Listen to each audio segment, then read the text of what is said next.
এই দৃশ্য কোনো সিনেমার নয়, না কোনো নাটকের অংশ। আপনারা দেখছেন চাইল্ড অ্যান্ড ওল্ড এজ কেয়ারের এমন ঘটনা নিত্য নৈমিত্তিক।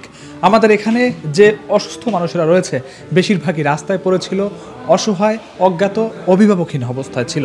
সেখান থেকে তাদেরকে উদ্ধার করে নিয়ে আসা হয়েছে। আমরা যদি একটু আপনাদেরকে দেখাই, এখন এখানে যে কর্মযজ্ঞ চলছে, অর্থাৎ ড্রেসিং চলছে, আমি একটু এখানে যিনি কর্তব্যরত নার্স রয়েছেন আবু ছাইদ, তার কাছে যদি একটু জানতে চাই। ভাই, একটু আমাদেরকে বলবেন যে এখানে যারা আশ্রিত রয়েছে এদের পরিচর্যা কিভাবে করা হচ্ছে, এবং আপনি যাকে ড্রেসিং করছেন এর কি অবস্থা ছিল বা এখন কি অবস্থা? এই রোগীর নাম সোহেল। ইনি যখন আমাদের কাছে আসে, ওনার শরীরটা ছিল জীর্ণশীর্ণ অবস্থা, শরীরে অনেক পচন ছিল, সম্পূর্ণ শরীরে পোকায় আক্রান্ত ছিল, পোকা ধরা ছিল।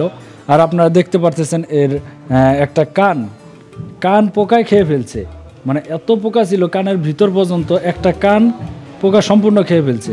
মাথার বিভিন্ন জায়গায় পোকা ছিল, দেখতে পারতেছেন শরীরেও অনেক পোকা ছিল আর কি। আর এনাকে আমরা নিয়মিত পরিচর্যা করতেছি, ড্রেসিং করতে করতে এখন এর অবস্থা অনেকটা আগের থেকে ভালো। আর বিশেষ করে যদি একটু বলি, এদের পরিচর্যার ক্ষেত্রে আপনারা এই প্রত্যেক ওয়ার্ডে ঘুরে ঘুরে ড্রেসিং করেন, এটা কতদিন পর পর বা কিভাবে কি করেন? এই ড্রেসিংটা আমাদের নিয়মিতই করতে হয়, প্রতিদিন আমরা ড্রেসিং দিতেছি। আর এইভাবে ড্রেসিং ওদের ডেইলি চলতেছে প্রতিনিয়ত। আর পাশাপাশি সব ধরনের সেবা, খাওয়া দাওয়ার, ওষুধপত্র আমরা দিয়ে থাকি আর কি। এদের নিয়মিত ড্রেসিং দেওয়ার কারণে এরা দ্রুতই সেরে যাচ্ছে, যেমন এর অবস্থা আগের থেকে অনেক উন্নত।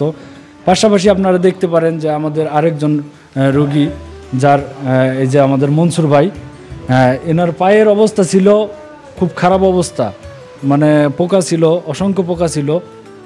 পোকা থাকার পর আমাদের যে সব পরিচর্যা, আমাদের ড্রেসিং, সেবার মাধ্যমে তার অবস্থা এখন সে সম্পূর্ণভাবে সুস্থ।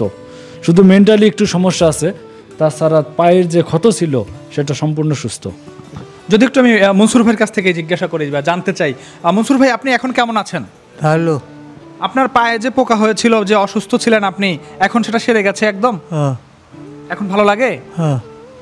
আচ্ছা, তেমনি করে এরকম যদি আপনি আমাদেরকে আরো একটু দেখান, এরকম কেউ রয়েছে কিনা, বা এখানে প্রত্যেকেই দেখতে পাচ্ছি সবাই বিছানায় বসে আছে, আমি যতটুকু বুঝতে পারছি কেউ হাঁটাচলা করতে পারছে না, বা এদের পরিচর্যাটা আসলে কিভাবে করেন, কতটা কষ্টকর, বা একটু যদি সেই অনুভূতিটা আমাদেরকে জানাতেন। হ্যাঁ, আমাদের পাশের রুমে আরও অনেক পেশেন্ট আছে, আসেন ঘুরে দেখাই। এই আঙ্কেল এখানে, উনি প্রায় 3 বছর থেকে আমাদের এখানে আছে। ইনি মানে বেডে শোয়া অবস্থায়, উনি হাঁটতে পারে না, চলতে পারে না। এনার প্রস্রাব পায়খানা থেকে শুরু করে সম্পূর্ণ বেডেই করতে হয়। তা এনাদের আমরা পরিচর্যা করতেছি। আমি একটু আঙ্কেলের কাছ থেকে জানতে চাচ্ছি, আঙ্কেল আপনি কেমন আছেন? আলহামদুলিল্লাহ, ভালো আছি। আপনি এই যে এখানে আপনি সারাদিন কিভাবে কাটে, বা আপনি প্রস্রাব পায়খানা এবং কি খাওয়া দাওয়া এটা কিভাবে কি? আমার বাবা প্রস্রাব পায়খানা বিশ্রাতি হয়, এবং আমাকে যারা প্রস্রাব পায়খানা পরিষ্কার করে তারা আল্লাহ দিলে আপনার দোয়ায় ভালো পাইছি আমরা। এবং কি ডাক্তার নিজে মাঝে কিন্তু গিন্নায় না, নিজে মাঝে হাত দিয়া আমাকে ব্যান্ডেজ করে। আমরা যত্নর কারণে বাচ্চা আছি, এই যত্নটা যদি সেবাটা না পাইতাম তাহলে আমরা গাতার যাইতাম গা। আমরা শুনছিলাম তিনি নিজের মুখে বলেছেন, শুধুমাত্র তিনিই নয়, এখানে আরও যারা রয়েছেন এরা প্রত্যেকেই 90% এখানের আশ্রিতরাই বিছানায় প্রস্রাব পায়খানা করে। তাদেরকে 3 বেলা খাইয়ে দিতে হয়, তাদেরকে গোসল করিয়ে দিতে হয় এবং ওষুধপত্র খাইয়ে দিতে হয়। তাদের নিজেদের খাওয়ার মতো শক্তিটুকু নেই। ওনাকে আমাদের যারা এখানে সেবায় দায়িত্ব আছে, তারা সবসময় এখানে ওদেরকে খাওয়া দাওয়া থেকে শুরু করে যাবতীয় সকল পরিচর্যা এনাদেরকে করে।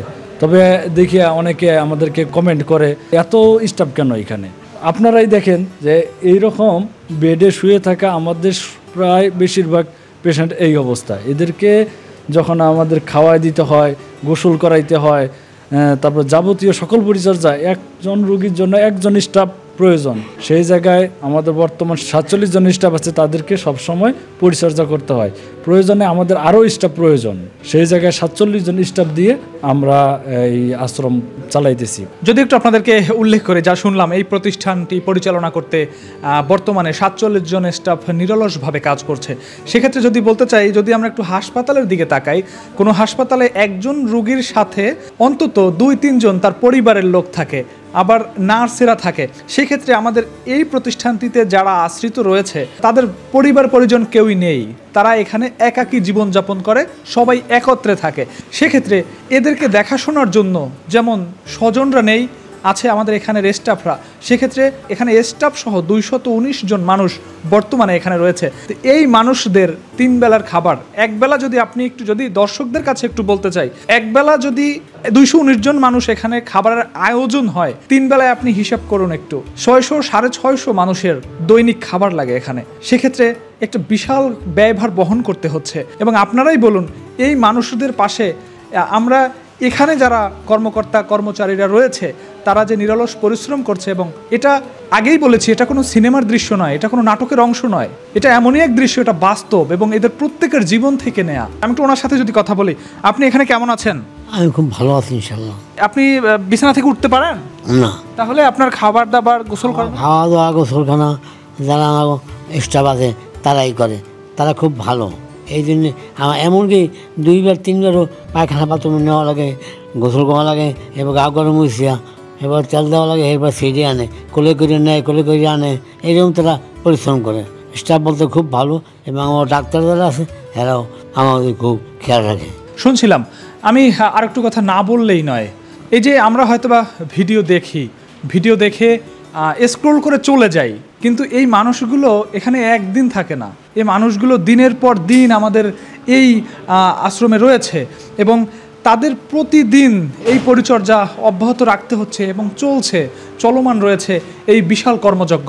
আসেন আমার পাশের রুমে দেখাচ্ছি। এখানে সম্পূর্ণ সুস্থ হয়ে উঠেছে এমন কেউ কি আছে?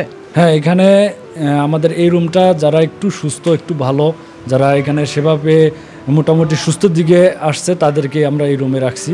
এই রুমে আমাদের আছে এই আঙ্কেল, যিনি এখন পুরোপুরি সুস্থ। ওনার অবস্থা খুব খারাপ ছিল, উনি যখন রাস্তায় ছিল ওনার মুখে অনেক আঘাতের ছাপ আমরা দেখতে পাচ্ছি, শরীর অনেক সমস্যা ছিল, স্কিনে অনেক সমস্যা ছিল, জর্জরিত অবস্থায় ছিল উনি এখন আমাদের সেবা পেয়ে সম্পূর্ণভাবে সুস্থ। যদি একটু ওনার কাছ থেকেই শুনতে চাই, আঙ্কেল আপনি কেমন আছেন? আলহামদুলিল্লাহ ভালো আছি। এখানে কতদিন যাবত আছেন? প্রায় 2 বছর উপরে। আপনাকে প্রায় ভিডিওতেই আমাদের দর্শকরা দেখে এবং আপনি খুব পরিচিত একটি মুখ। সেক্ষেত্রে এই প্রতিষ্ঠানে যারা কর্মরত রয়েছে, তারা যে সেবা দিচ্ছে, এক্ষেত্রে আপনি কতটুকু সন্তুষ্ট বা আপনি কি বলতে চান তাদের উদ্দেশ্যে? এখানকার যারা কর্মরত আছে, যারা এখানে কর্মচারী কর্মকর্তা আছে, তারা আমাদেরকে যে পরিশ্রম করে যেভাবে সুস্থ করে তুলছে, এটা আল্লাহর কাছে তারা এটার জন্য মানে পুরস্কৃত হবে। আমরা এভাবেই আপনাদের কাছে দেখাই, এখানে বেশিরভাগ মানুষ কিন্তু আগের থেকে অনেকটা সেরে উঠেছেন এবং সুস্থ। আমরা এভাবেই আপনাদের পাশে এবং এদের যে বাস্তব জীবনের গল্পগুলো প্রতিনিয়ত তুলে ধরছি। এখানে দেখেন অনেক মানুষ আছে, তার মধ্যে একজনের মানে ঘটনা না বললেই নয়। এই আঙ্কেল আমাদের কাছে কিছুদিন হয় আসছে, মানে ওনাকে ওনার মেয়ে ছেলে আমাদের কাছে দিয়ে গেছিল, অর্থাৎ রাখতে আসছিল। কিন্তু আমরা তো এরকম যাদের আত্মীয় আছে, পরিবার পরিজন আছে, এই শ্রেণীর মানুষকে আমরা রাখি না। ওনার ছেলে ওনার মেয়ে রাস্তায় ওনাকে ফালাইয়া রেখে চলে গেছে। তার পরবর্তীতে স্থানীয় মেম্বার থানায় যোগাযোগ করছে, থানার মাধ্যমে আবার আমরা ওনাকে থানা থেকে নিয়ে আসছি।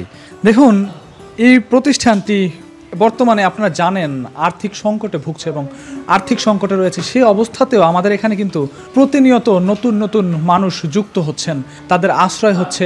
এবং এটা আমাদের স্থানীয় যে সাভার থানা পুলিশ রয়েছে, এছাড়াও অন্যান্য যে পুলিশ সদস্যরা রয়েছে, বিভিন্ন প্রশাসনিক কর্মকর্তা কর্মচারীরা রয়েছেন, সমাজসেবা অফিস রয়েছেন, তারা কিন্তু প্রতিনিয়ত আমাদের এখানে অসহায়, অসুস্থ, রাস্তায় পড়ে থাকা ভবঘুরে মানুষদের আমাদের এখানে পাঠাচ্ছেন আশ্রয়ের জন্য। প্রতিদিন তাদের পিছনে এই পরিশ্রম আমাদের করতে হচ্ছে এবং সেই কারণেই এরা প্রত্যেকে আগের থেকে অনেকটা সুস্থ হয়ে উঠেছে। তবুও বলবো, এই মানুষগুলো আপনার আমার সকলের, কারো আত্মীয়, কারো বাবা, কারো মা, কারো ভাই, কারো বোন, এরা প্রত্যেকেই কারো না কারো পরিবার থেকেই এসেছে।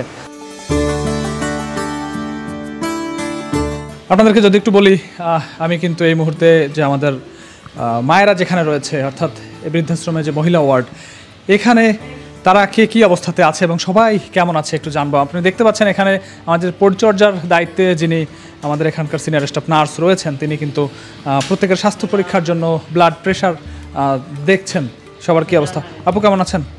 আলহামদুলিল্লাহ ভালো। আমি আপনার কাছে একটু জানতে চাচ্ছি, এখানে যারা আশ্রিত রয়েছে তাদের শারীরিক অবস্থা কি, আপনারা পরিচর্যা কিভাবে করেন বা তাদের এই স্বাস্থ্য সেবাটা কিভাবে দিয়ে থাকেন একটু যদি বলতেন। আমাদের 2 জন ডক্টর আছে, ওনারা আমাদেরকে যেই ট্রিটমেন্টগুলো লিখে দিয়ে যায় আমরা ওই ফাইল অনুযায়ী ওই ট্রিটমেন্ট ফলো করি। ব্লাড প্রেশার চেক করি, ব্লাড সুগার চেক করি, পালস চেক করি।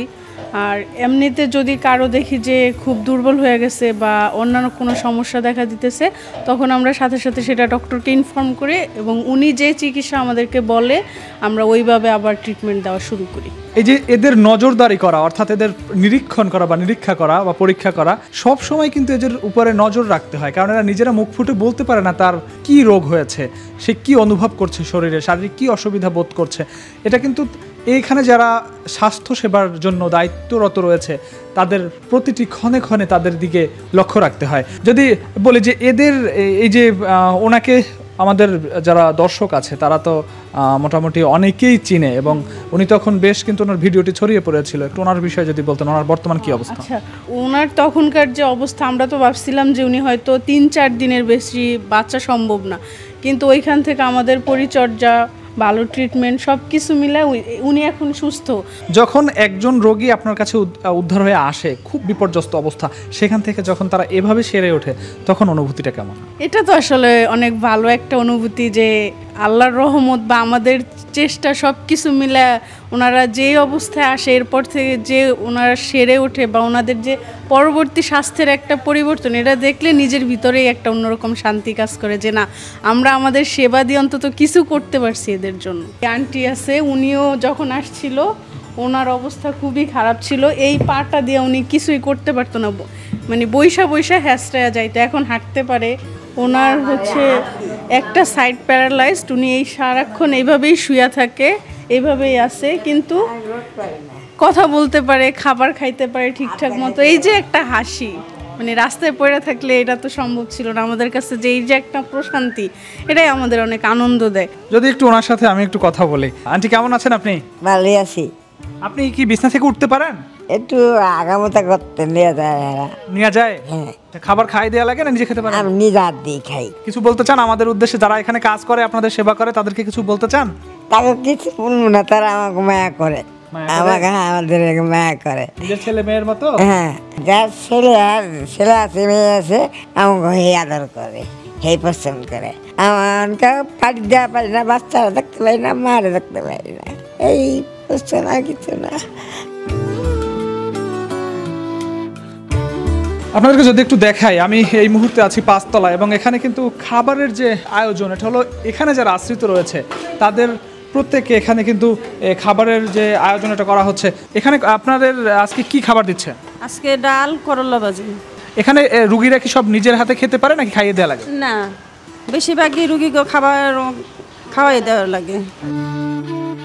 এই যে আন্টি, ওনাকে হচ্ছে আমাদের কাছে যারা দিয়ে গেছে, উনি রাস্তায় পড়ে ছিল, ওনার ফ্যামিলি থেকে হারায় গেছে বা কিছু, তো যখন দিয়ে গেছিল উনি এই পাটা দিয়া মানে মোটামুটি কোনো সামান্য একটু পাড়া দিতে পারতো। এখন উনি খুব সুন্দরভাবে হাঁটতে পারে, আপনারা দেখবেন উনি বাহিরে যায়, বসে, এদিক ওদিক হাঁটে।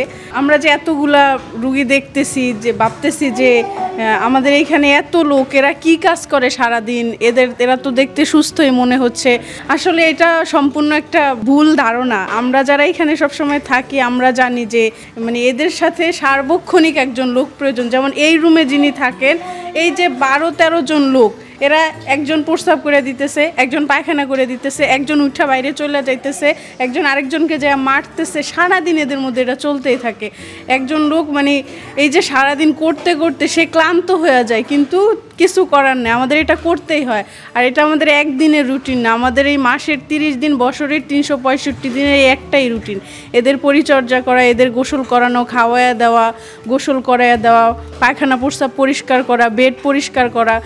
শুধু যে আমরা কাজ করি, আমরা ডক্টর নার্সরা কাজ করি তা না, আমাদের এখানে যে আয়া ওয়ার্ড বয়রা আছে তারা আমাদের চাইতে বেশি পরিশ্রম করে। কারণ ওদের যে প্রস্রাব পায়খানার যে দুর্গন্ধ, এটা সহ্য করে এদের পরিচর্যা করার একটা মানে বিশাল একটা মহৎ কাজ, যেটা আসলে সবার দ্বারা সম্ভব না, সবাই এইসব কাজ করতেও চায় না। ওর এই পাটা এইখান থেকে এই পর্যন্ত পুরাটায় কয়েক হাজার পোকা ছিল, সেটা মোটামুটি আসছে আমাদের কাছে প্রায় 1.5 মাস হইতাছে। এই 1.5 মাস ধরে নিয়মিত ড্রেসিং করতেছি। ওর হাতটাও একই অবস্থা, কারণ হাতটা বের করো তো, এই যে ওর হাতটাও এই অবস্থা। এই যে 3টা আঙ্গুল ওর হচ্ছে পোকায় খায়া পয়চা গেছিলো, সেইখান থেকে আমরা ড্রেসিং দিতেছি। হাতের ক্ষতটা সামান্য আছে, কিন্তু পায়ের ক্ষতটা এখনও মোটামুটি 1 থেকে 1.5 মাস নিয়মিত ড্রেসিং করার পরে আশা করি যে একদম স্বাভাবিক অবস্থায় ফিরে আসবো। আপনাদের কাছে তুলে ধরছি এই আশ্রমের বাস্তব চিত্র। এবারে যাব আমাদের এখানে যারা বাচ্চারা রয়েছে তাদেরকে একটু দেখাবো তারা কেমন আছে, কি অবস্থাতে আছে। আপনাদেরকে যদি একটু দেখাই, আপনারা দেখুন এখানে কিন্তু আমাদের যে চাইল্ড অ্যান্ড ওল্ড এজ কেয়ারের যে নক্ষত্ররা রয়েছে তারা কিন্তু প্রত্যেকে একদম রাইজিং স্টার বলা চলে। চাইল্ড অ্যান্ড ওল্ড এজ কেয়ারের সকল বাচ্চারা এখানে তারা কিন্তু নিজেরা খাচ্ছে, এবং কি যারা খেতে না পারে তাদেরকে খাইয়ে দেওয়া হচ্ছে। ওদেরকে প্রত্যেকে এরা প্রত্যেকে দেখেন প্রত্যেকে নিজের হাতে খেতে পারে। ওরা এই বাচ্চারা যখন রাস্তায় পড়ে থাকে, অসহায় অবস্থায় পড়ে থাকে, অসুস্থ অবস্থায় পড়ে থাকে, অভিভাবকহীন অবস্থায় পড়ে থাকে, এর থেকে দুঃখজনক কিছু হতে পারে না পৃথিবীতে। আপনাকে যদি একটু দেখাই, এখানে আমাদের যিনি রয়েছেন আমাদের এখানে কর্মরত একজন যে বাচ্চাদের খাইয়ে দিচ্ছেন, আমি তার কাছ থেকে যদি জানতে চাই যে তার কাছে কেমন লাগে। ভাই যদি একটু বলেন আমাদেরকে যে এভাবে আপনারা তো প্রতিদিন যারা খেতে না পারে তাদেরকে খাইয়ে দিচ্ছেন নিজের হাতে, এটা কেমন লাগে? আমাদের ভালো লাগে, খুব ভালো লাগে এটা। এদেরকে খাবারের সিস্টেমটা কি, কয় বেলা খাবার দেন? আমরা 3 বেলা খাবার দেই, আবার ওই যে বিস্কুট দেই 10টার দিক, আবার বিকাল 4টার দিক দুধ খাওয়াই, ডিম খাওয়াই। এভাবে করে আমাদের এখানের যে কর্মীরা রয়েছে তারা নিরলসভাবে কাজ করছে। আপনারা দেখছেন এখানে যে পাগলি বোন আছে, ও নিজের সন্তানকে খাইয়ে দিয়েছে, এখন নিজে খাবে। এই যে একটা বিষয়, এই যে আন্তরিকতা, একটা ভালো লাগা, এটা আসলেই যা কল্পনাতীত। আমরা সবাই চাই মিলেমিশে একত্রে ভালো থাকতে, সুন্দর একটি পৃথিবী করতে। এখানের শিশুরাও পর্যাপ্ত পরিমাণ সেবা পাচ্ছে এবং তারা এখানে ভালো আছে, এবং যারা বুদ্ধি প্রতিবন্ধী, মানসিক প্রতিবন্ধী, সকল প্রতিবন্ধকতা দূর করে তারা যাতে সুস্থ স্বাভাবিক হতে পারে সেই প্রচেষ্টা কিন্তু সকলের মাঝেই রয়েছে। চাইল্ড অ্যান্ড ওল্ড এজ কেয়ারের এই যে প্রায় 2 শতাধিক অসহায় অজ্ঞাত বৃদ্ধ বাবা মা, পাগলি বোন, প্রতিবন্ধী শিশু রয়েছে, তাদের সব সময় সেবার দায়িত্বে আমাদের এখানে রয়েছে এক ঝাঁক টিম, যারা চেষ্টা করছে সবাইকে সুস্থ রাখার, ভালো রাখার এবং সবাইকে আগলে রাখার। সর্বোপরি কথা থাকবে একটাই, আপনারা আসুন, দেখুন, আমাদের পাশে থাকুন। এখানকার আশ্রিতরা কেমন আছে, কি অবস্থাতে আছে এবং কি প্রয়োজন, কি অপ্রয়োজন আপনারা দেখেই বিচার করুন। আপনারা, আমি যদি সর্বশেষ আবার একটু টানি, এই যে আপনারা বিভিন্ন মন্তব্য করেন, বিভিন্ন কিছু বলেন, সেক্ষেত্রে কথা থাকবে একটাই, এতগুলো মানুষ যাদের কেউ নেই, তাদের জন্য এই মানুষগুলো সামান্য, আরও মানুষ দরকার। আমার মনে হয় প্রতিটি মানুষের, প্রতিটি অসুস্থ মানুষের পাশে একজন করে মানুষ দরকার, কিন্তু সেই সামর্থ্য আমাদের নেই। এত মানুষ যোগান দিয়ে কিভাবে এখানে রাখবো? কারণ আমাদের 3 বেলা খেতে কষ্ট হচ্ছে, এই প্রতিষ্ঠান চালাতে কষ্ট হচ্ছে, প্রতিষ্ঠান বন্ধ হয়ে যাওয়ার উপক্রম প্রায়। আমরা সকলের কাছে বিনীত অনুরোধ করব, সব কিছু এই প্রশ্ন আপনাদের উপর ছুড়ে দিচ্ছি, এই প্রতিষ্ঠানে আপনারাই বলুন, এতগুলো স্টাফ, এতগুলো রুগী, এরা কিভাবে বাঁচবে, কিভাবে থাকবে, এবং তাদের পাশে দাঁড়ানো কি আমাদের মানবিকতা না? আমরা কি চাই না যে এই পৃথিবীতে প্রত্যেকটি মানুষ ভালো থাকুক, সুস্থ থাকুক? কাজেই কথা একটাই, আমরা সবাই ভালো থাকি, অসহায় মানুষের পাশে থাকি, সুন্দর একটি পৃথিবী করি।